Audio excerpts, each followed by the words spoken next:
Halo, assalamualaikum warahmatullahi wabarakatuh. Waalaikumsalam warahmatullahi wabarakatuh. Bagaimana kabarnya anak-anak hari ini? Alhamdulillah sehat selalu, tambah semangat ya. Ya, sudah sisa-sisa tenaga ya. Ini karena bukan jam pertama, jadi mungkin kurang semangat ya. Baik, tapi hari ini Pak Guru akan mengajak kalian nonton ya, nggak usah pusing-pusing. Hari ini kita santai saja ya. Hari ini kita akan belajar tentang khalifah, Khulafaur Rasyidin. Siapa yang pernah dengar Khulafaur Rasyidin?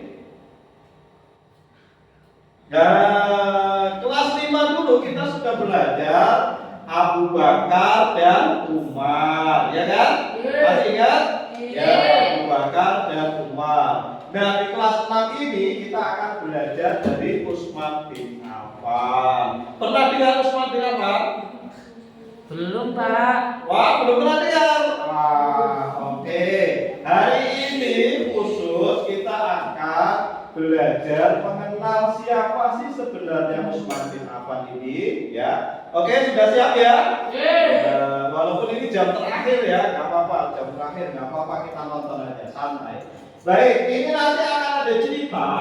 Nanti di tengah cerita kita akan hentikan untuk diskusi. Tadi ceritanya apa sih gitu ya, biar menarik ya. Baik, gue cerita terus, gue ngantuk, oke? Oke, ya baik. Kisah teladan Utsman bin Affan. Baik. Malam yang hening di Madinah. Di sudut sunyi kota Madinah, malam telah larut, menutup segala keramaian dengan keheningan. Di sebuah ruangan sederhana, cahaya lampu temaram menemani sosok seorang pria yang bersiap dalam keheningan. Dialah Utsman bin Affan, seorang khalifah yang kaya raya, namun memilih hidup dalam kesederhanaan. Ia menuangkan air dari kendi untuk berwudu, gerakannya penuh kelembutan dan hati-hati. Wajahnya bercahaya dengan ketenangan dan kerendahan hati, siap untuk bermunajat kepada Sang Pencipta. Dalam doa khusyuknya, Utsman berdiri dengan tangan terangkat, berbisik pelan menghadap Allah dengan hati yang penuh cinta. Baik, dari sini digambarkan Utsman bin Affan seorang tokoh besar, pemimpin, khalifah. Tapi apa yang kamu lihat di situ?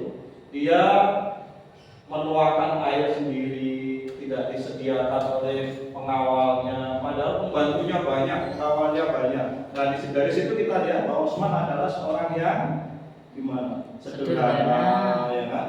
Sederhana, mau melayani sendiri. Padahal beliau kaya raya, punya pengawal banyak, punya pelayan banyak, itu ya luar biasa ya Utsman bin Affan. Kalau kamu aja mandi suruh nyiapin ibunya ya, masak air dan mandi gitu. Nah, kita contoh dari Utsman. Itu yang pertama ya, beliau itu mau melayani dirinya sendiri, mandiri. Baik, kita lanjutkan. Ini ketika Utsman di pasar, kita lihat. Siang hari di pasar Madinah siang, yang cerah membawa keramaian ke pasar Madinah. Di tengah kerumunan, tampak Utsman berjalan dengan tenang, disapa oleh penduduk yang menghormatinya. Seorang pria miskin mendekat, wajahnya tertunduk penuh rasa malu dan harapan. Dengan suara lirih, ia memohon bantuan kepada sang khalifah, mengungkapkan kesulitan yang dialaminya untuk memberi makan keluarganya. Tanpa ragu, Utsman tersenyum lembut, menepuk pundak pria itu dengan kasih sayang, lalu memberikan sekantong uang. Mata pria itu berkilat penuh rasa syukur, dan dengan semangat ia pun bergegas pulang. Dalam hatinya, Utsman percaya bahwa harta hanyalah amanah, dan ia senantiasa siap membantu yang membutuhkan. Baik, apa yang kita pelajari hari ini tentang ini? Sampai di pasar, berarti Utsman seorang yang apa? Dermawan ya. Dia suka memberi uang. Ada yang minta dengan uang. Kalau saya uangnya cuma 2.000. Kamu nggak minta sih, tapi kamu minta dikasih. Ya, dermawan ya, dermawan. Utsman itu dermawan orangnya ya. Khalifah Utsman itu. Apa yang kita contoh dari itu?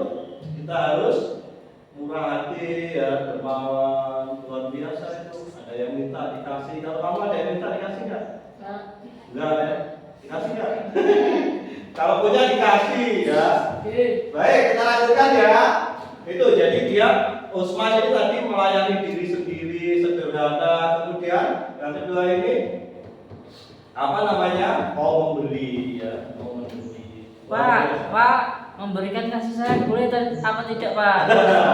Boleh memberikan kasih sayang, boleh. Kita kan harus menyayangi semua orang ya, harus menyayangi semua orang. Tapi jangan kasih sayang dalam arti yang tanda kutip ya. Kita harus masih belajar ya. Oke, kita lanjutkan. Di kediaman Utsman. Di dalam kediamannya yang sederhana, Utsman duduk bersama para sahabatnya, membicarakan persoalan umat. Salah satu sahabat mengangkat kekhawatiran tentang perbedaan bacaan Al-Quran yang mulai muncul di berbagai wilayah. Utsman merenung sejenak, wajahnya tenang namun penuh ketegasan. Dengan penuh kebijaksanaan, ia memutuskan untuk mengumpulkan para hafiz terbaik untuk menulis mushaf yang menjadi panduan bagi seluruh umat. Para sahabatnya mengangguk setuju, terkesan dengan kebijaksanaan pemimpin mereka. Dalam keteguhan hatinya, Utsman berupaya menjaga persatuan umat Islam, sebuah warisan abadi yang akan dikenang sepanjang masa. Baik, ini yang kedua. Utsman itu terkenal dengan Mushaf Utsmani. Jadi Al-Quran yang kamu baca sekarang, yang satu gelondong itu, namanya Mushaf Utsmani. Itu karena dikodifikasi pada masanya Utsman ya. Jadi yang pertama ada ide untuk Al-Quran dibukukan jadi satu buku itu di zamannya Utsman. Kenapa? Karena waktu itu bacaan di masing-masing daerah beda ya. Yang ini dialeknya beda, yang ini dialeknya beda, bacanya beda. Kemudian untuk menyatukan umat Islam itu maka dibuatlah Mushaf Utsmani itu yang sampai sekarang itu kita pegang itu ya. Itu ya. Jadi yang punya ide untuk membukukan Al-Quran dalam satu mushaf itu Utsman. Baik, kita lanjutkan ya. Pertemuan di hadapan para pemimpin pasukannya, Utsman berdiri dengan penuh wibawa. Suaranya tenang namun dalam, memberikan nasihat kepada mereka. Ingatlah, katanya, tugas kalian bukanlah sekadar mengumpulkan harta atau kekuasaan. Kalian bertanggung jawab menjaga kesejahteraan rakyat, layani mereka dengan hati yang tulus. Para pemimpin pasukan mengangguk dalam, meresapi pesan mendalam dari Utsman. Bagi Utsman, kekuasaan bukanlah untuk memerintah dengan keras, melainkan untuk melayani dengan kasih sayang dan keadilan. Wah, ini yang satu. Subuh di Masjid Madinah. Saat fajar mulai merekah, Utsman berjalan menuju masjid untuk sholat subuh. Namun tiba-tiba langkahnya terhenti. Seorang pria yang wajahnya penuh dendam menghunus pedang di hadapannya. "Aku ingin membunuhmu, Utsman," teriaknya penuh emosi. "Pejabatmu di Yaman telah menzalimiku." Terkejut, namun tetap tenang, Utsman berkata lembut, "Subhanallah, mengapa tidak kau sampaikan keluhanmu kepadaku? Aku akan memastikan keadilan untukmu." Pria itu terdiam, terpana dengan kelembutan dan ketenangan Utsman.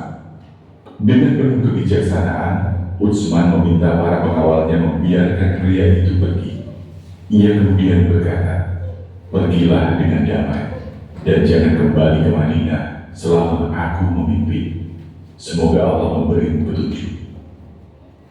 Baik, apa dari cerita ini apa? Ya, kamu ambil hikmahnya. Kebijaksanaan. Awam.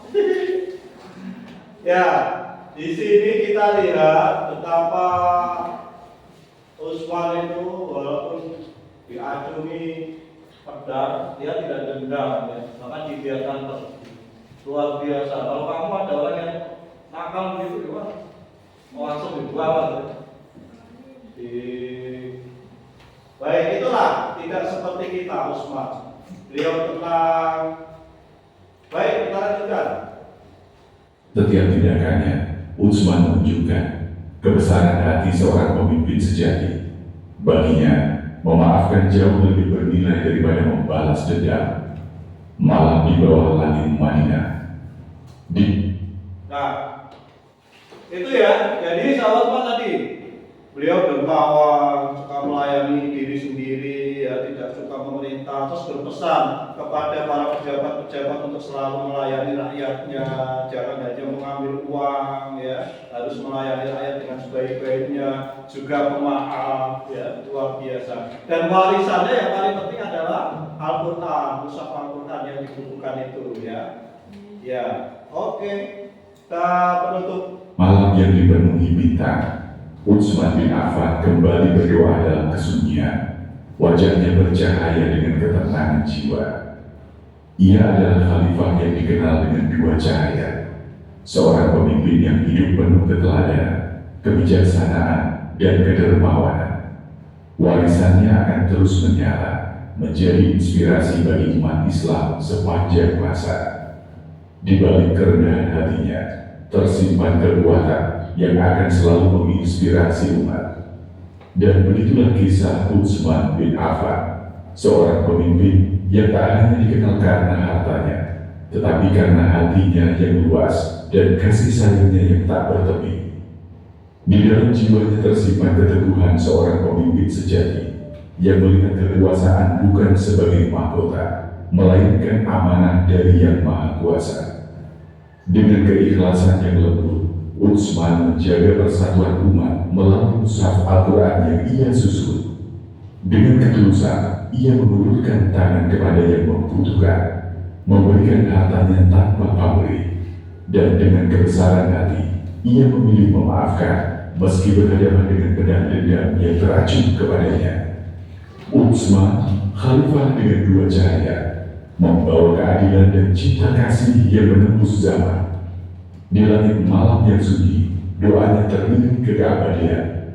Dan hingga kini, namanya tetap hidup, menginspirasi jutaan hati yang merindu akan sosok pemimpin yang tulus melayani, bukan memerintah. Kisah ini berakhir, namun teladan Utsman tak akan pernah sirna, seperti sinar yang abadi menerangi jalan kebenaran. Oke, itu cerita Khalifah Utsman hari ini. Ada yang ditanyakan? Ada yang ditanyakan? Cukup? Oke, kalau cukup. Jadi yang kita teladani dari Utsman adalah beliau sederhana, mandiri, ya. Kemudian beliau juga pemurah, beliau pemaaf, ya. Kemudian beliau yang mengumpulkan Al-Quran menjadi satu, menjadi mushaf Utsmani. Kemudian yang paling penting beliau itu dikenal dengan dua cahaya, ya, karena beliau menikah dengan dua putri Rasulullah, ya, dua putri Rasulullah. Baik, itu saja yang saya sampaikan hari ini. Mudah-mudahan bermanfaat. Sekian, assalamualaikum.